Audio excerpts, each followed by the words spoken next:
2014 GMC Sierra 5.3 4x4 going to do a transmission. First thing you want to do is pull your dipstick.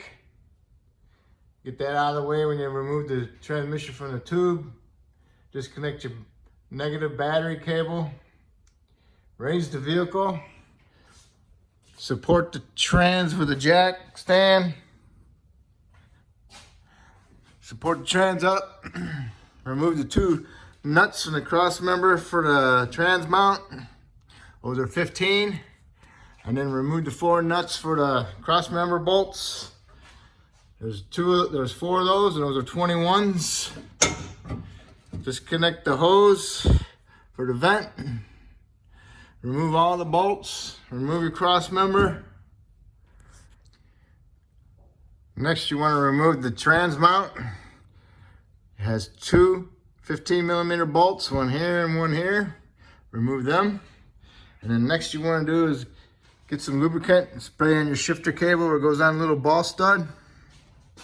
And then you want to get a screwdriver and you want to pry the shifter cable off the ball stud. Right inside here, in between the plastic and the metal. Just put a screwdriver in there and twist it and then push it right off. Just make sure you lube it and wiggle it around a little bit so you don't damage it. Okay, you got the cable off.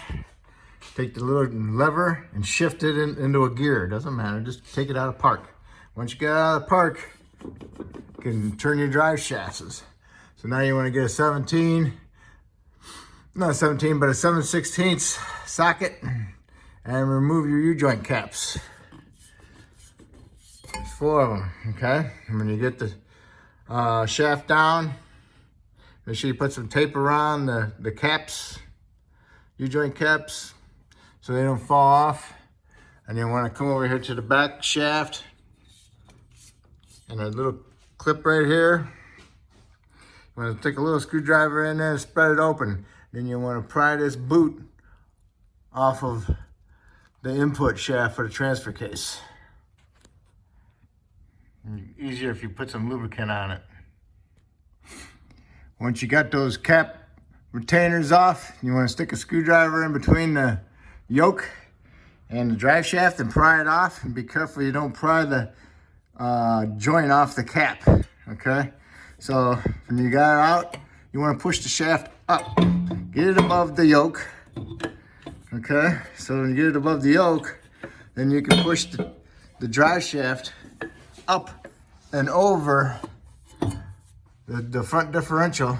So that way you can slide it out of the input shaft on the transfer case. And then you gotta have this pushed off of there. Get a little medium-sized screwdriver and pry it off, and then pry the whole shaft forward and get it off that input shaft of the transfer case. Then you can take the drive shaft out. Okay? Now that you pulled the shaft out of that input, the transfer case, now you can pull this whole shaft out. Okay? Now what I always do is I always put some tape around those caps, black tape. Next thing you want to do is go to your transfer case, get your 18mm 6-point socket and a ratchet, and take this drain plug out for the transfer case, because you want to change that and you want to drain it so it doesn't make a mess when you take it out. You want to drain that. Make sure you put the plug back in and tighten it when it's done dripping. And while that's draining, you go to your drive shaft and remove your cap retainers in the back also. There's 4 of those, and those are 7/16. And then you stick your screwdriver in between the U-joint and the flange and pry it out, and be careful not to pull the joint off the cap. Okay, got your U-joints out of your rear flange. Pull the drive shaft straight out, put it on the ground out of the way. All right, and next we're going to come over here to the transfer case, and you start unplugging your connectors that all connect to it. So you got 3 connectors, a little one here, And you got one here, here, and you got one there, and they're held down with a little white clip. You push the little white clips out, and then you can squeeze the little tabs, little buttons, and push them up. And then on the top, they got a little clip that goes into a little bracket, and you use one of your door panel tools to pry it up, or get a long screwdriver up in there and pry it up. Get your side cuts in there and lift it up and get it off there. And once that's coming loose and you're good there, then you need to come over to the trans cable. And you see that rusty thing? You pry that up with a screwdriver and get that little U-shaped clip out of there. And then you push on those little tabs on both sides. That's where the clip goes into to keep it from spreading in and pushing off. You need to push those in and pull your cable off that bracket, and then pull the bracket out around the back of the transfer case and get it out of the way. There's also a vent tube on the transfer case right above the input shaft, right there. Okay, take that hose off, and then we got 6 of these 15 millimeter nuts. Remove 5 of them, and leave the one directly on the bottom loose by a couple threads. You want to at least keep one retained until you're ready to take it down. That way it doesn't fall out on you.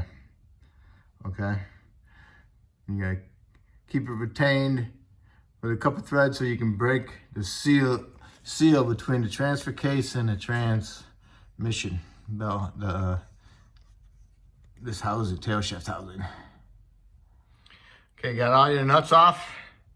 All those 15 millimeter nuts. Use different various sizes wrenches and ratchet wrenches. All right, this one's on there. Couple threads. So now all I need to do is break my seal between transfer case and the extension housing, and make sure you have a drain pan underneath, catch fluid. Okay, come easy, so gotta get a pry bar in there and pry it.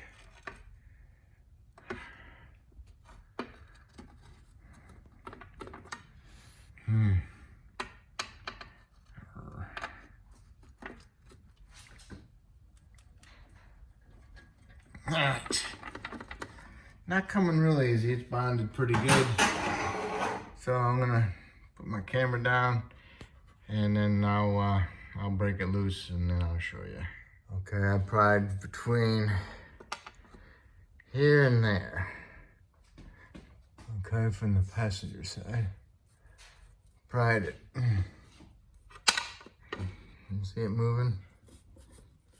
All right. Screw it all the way back to your nut. All right, that's why you have the nut on there. Break the surface. Now you can figure out if you want to pick it up or if you want to put it on a jack. Never had one of these ones out. All I know is they're getting heavier as I get older. I used the trans jack, put some wood under it to match the angle, and that's exactly how it came off the trans. So I'll just take a picture of that so I can keep my idea the same when I go back together. So then now I'm going to release my strap because I strapped it down, and then I'm going to pick it up, and then I'll let you know how heavy it actually is. It's a little heavy. If I was in my early 30s, late 20s, I'd say no problem. But not now. I mean, I could do it. Just got to put it on a bench, use some gloves, and then umph it up there and put it in and put your nut on that stud. All right, so now we got to remove the exhaust white pipe. You need to cut that nut and bolt off of there. You're gonna reuse this, but we're gonna cut this bolt off in the center We'll put a different bolt in there. And then you want to remove the 3 nuts on each side that go to the exhaust manifold. And you better heat them up with a torch or a MAP gas torch and get them glowing red to get them loose. And make sure you unplug all your O2 sensors. There's 4 of them. 2 on each side, 1 before and after the cat. Okay. And this should be a ball type fitting. Do that now. Here, I cut the center of it. There's a big spacer in between these 2 pieces. It's pretty thick, so you gotta cut that in half. Then when you think you got it halfway through it, you can smack it with a hammer and bust it the rest of the way off. And see, it's like a ball type flange. And then you got the O2 sensors. Every one of them got this stupid little white thing in between the connector you gotta remove. Get that out, push that out with a little screwdriver, and you can squeeze down on the little lever and release the little clip inside here, or if you get the white piece out, you can reach in there with a small pick and push the lever up, and you can release it that way. Now that you got the exhaust loose, now you can remove these shields because they're in the way. You can get to this 13mm bolt now. Before you couldn't get to it with the exhaust in the way. But on the passenger side, you could get to that one, but you can get to it now too. So you want to take them out of the way because the exhaust is getting hanging up on them. Bring this part of the exhaust all the way over to this part here and swing it down through here. That's the only way it's going to come out. Because I didn't take out the sway bar, but I don't want to take out the sway bar. So pull it out through this way, it'll come out. Okay, that exhaust is awkwardly heavy. Don't lose your O-ring. It goes to the right side. The left side is a flange. Okay, this is gasket O-ring. Next, you want to take the under panel splash shields off the front. Those are held on by 15s. I did like 1, 2, 3, 4, 5, 6 of them for the under body splash shield. Because next we're gonna get to the starter. Okay. Right there. It's your main power to your starter. It's a nut. Take the nut off. Brace some penetrating on it, let it soak. And then pull down the little cover that goes over the connector for the starter solenoid. And it's got one of them little red clips inside the pushy thingy that you push in to release it. It's on the other side, on the front. So you gotta remove that, and then you can push in a little tab to remove the connector off the solenoid. So we're gonna remove the nut off the starter solenoid, and then we're gonna remove the connector. And then there's 2 13s on the bottom of the starter. One there and one there.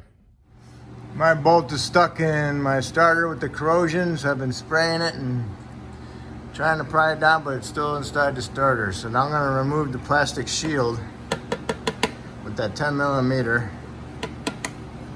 See if that helps. You gotta take that one off anyway. There's another shield above the starter. Take that 10mm out too.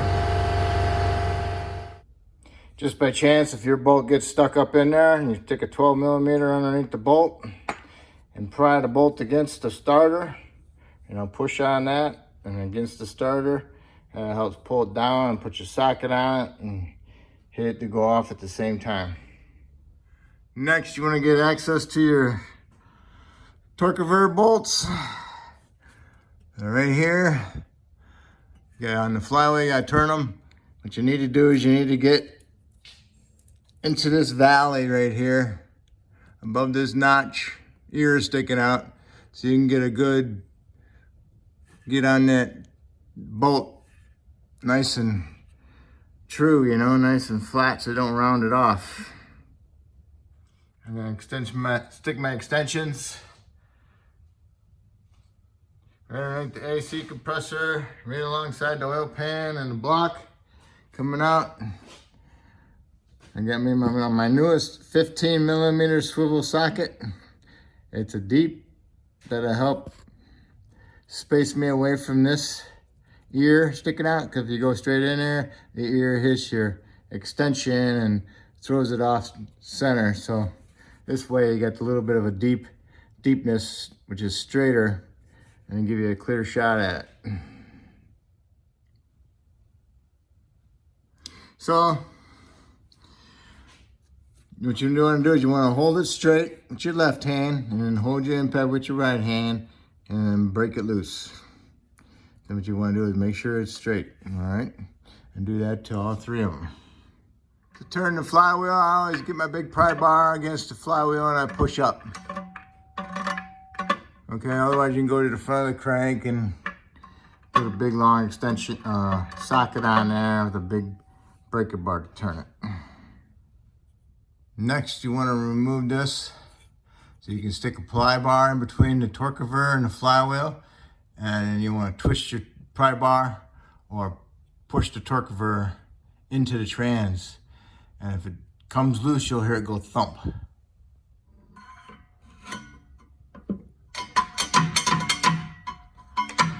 Alright, and you look up in there with your light and make sure you can see a gap. Good gap between your torque converter and your flywheel. Next, you want to remove the fuel line bracket, which is a 10 millimeter bolt. We'll disconnect the trans line when we get all the bolts out of the trans, because I don't really walk around transferred. And then you go to the other side, on the passenger side, remove the shield. You got 2. And then you want to remove the wire harness bolt, which is a 10 also. Remove that one too. All right. Now we want to disconnect the connector. You got to remove the little white piece. You need to pry it out. And then when you get it off, there's a little notch in there. You push on it, just like a connector. And then you can turn this lever up. Once you got that white piece out of there, you can take this and you can push it up. There's a little clip. There's nothing to push in or anything. You just push it. You'll feel it go clunk over the little notch. Okay, you got it pushed all the way up. And then you can pull the connector out.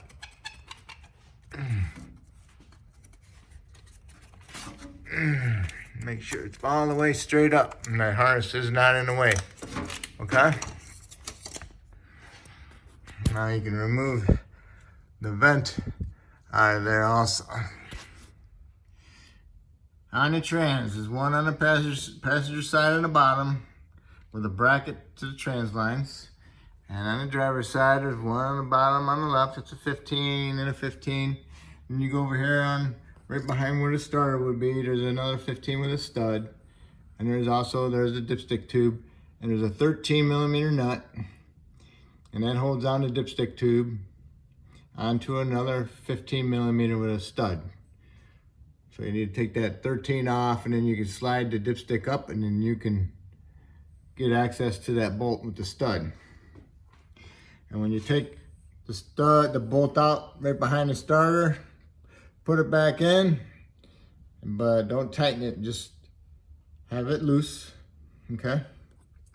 Directly on top dead center, there's another stud bolt with a wire harness pushed onto the end of the stud. And I'm pretty sure there's a bracket on that bolt or on the bolt stud. Now on the driver's side, you got a stud bolt and a stud bolt. And then up on the top, you got your fuel line bracket, which is got a 13 on a stud. And it's in between the lines and the wire harness. So you gotta remove that nut, and you can pull that whole assembly towards you, because you got this one loose. And you can pull it towards you and then push it up with I always use a belt tool or a big door panel tool or a long skinny pry bar. Okay? And put this one back in and just have it snugged up because we need to have it, not snug it up, but have it loose a couple threads so then you can break the trans away from the engine. And most likely it's corroded together, so you might want to spray some penetrant around it and also into your dowel holes. So we'll leave it at that for now. I'll see you when you got these 2 bolts left in there loosely. Okay, my tool is right on and the 13mm nut. The rest of that stud was on that little thing that pushes onto it with the wire harness. So now I gotta remove this 13mm nut and then pull this bracket off right here so I can get access to the rest of the bolt. All right, there's the bracket, there's the nut, there's the wire harness. All right. And if you don't know what a belt tool looks like, that's what a belt tool looks like. Okay, it's approximately 2.5 feet long. Comes in handy. For my 13, I use a 13 deep 3/8 on a 1/2 inch to 3/8 extension with the lock on it, locking tab, not the ball, because when you're up there, this thing it'll fly off of there when you're using it. And it's a big pain in the butt if you don't have the locking one. For my 15, I use a brand new 15 deep 3/8 to 1/2 inch, okay? I use that on my torque converter bolts, and I use those on my torque trans bolts with the studs, okay? And then I put extensions on these extensions so I can get my air gun up in there. Okay, got all my bolts out and left those 2 in there, the couple threads. So now I'm gonna switch my jack stand over to my trans jack. And then I'm gonna break it loose, and then I'm gonna undo my trans cooler line. On the driver's side, there's another shield right by the oil filter. There's a 10mm holding on there. Take that one out. Get your pry bar, go up in here next to that oil pan bolt and pry up against the transmission. And just keep working it. And it'll come. It's starting to move. Lube the heck out of it, you know? Keep spraying those dowels down. Just take your time back and forth. It'll come. You got it open on the driver's side. So on the passenger side, you go by the starter and the block and the bell housing. You put a screwdriver in there and you pound it in there. And then you pound it. And then it slowly pushes it off the dowel. And then when you got both sides off the dowels, you're gonna come over to the trans line, undo the 13, pull the trans line off to the side a little bit. Now you'll be ready for a drain pan. And hopefully I can clear the doghouse, you know, the body, and I can get the trans low enough to miss this sway bar. I don't want to remove the sway bar because the bolts, they always bust, so you don't want to touch them. And they get a lot of miles on them, they break, and they suck getting out. Okay, so we're gonna whizzle it around the sway bar and we're gonna drop it down. Just make sure that the torque converter is pushed into the front of the trans, and then you're good. Okay, trans is out. Remove the tube off the trans and put that on the new one. We'll get it up in there. We're gonna find out a different way to hang this, so we don't have to go fight that stupid stud. So you need to remove your bracket and your shifter lever. This is a 15. And this is a Torx, probably a T40, I think. And that's it. And then you need to go over here and look at your back of your flywheel, make sure it's not cracked. If you see any cracks or rust spots, check out the rust spots. Rust is usually where the crack's at. Make sure it doesn't have a big oil leak. If it's leaking out of the back, pretty good and you need to replace the rear main or even reseal the oil pan, now's the time to do it. Be easier. And also check your teeth and your flywheel, make sure there's none missing from where the starter hits it. Okay, other than that, the trans is out and we're gonna work on that next. Gonna put the new one in. I need to get this one off my jack and get it drained. So I'll pull my converter out and I'll put that on a coffee can and make sure you punch out your dowel and put it back in the block if your dowel stayed in the trans. And that's it on the removal. If I helped you with this video, that's great. If you could help me, I'd really appreciate it if you would subscribe to me. And if you already have, you're awesome. And I just want to thank you.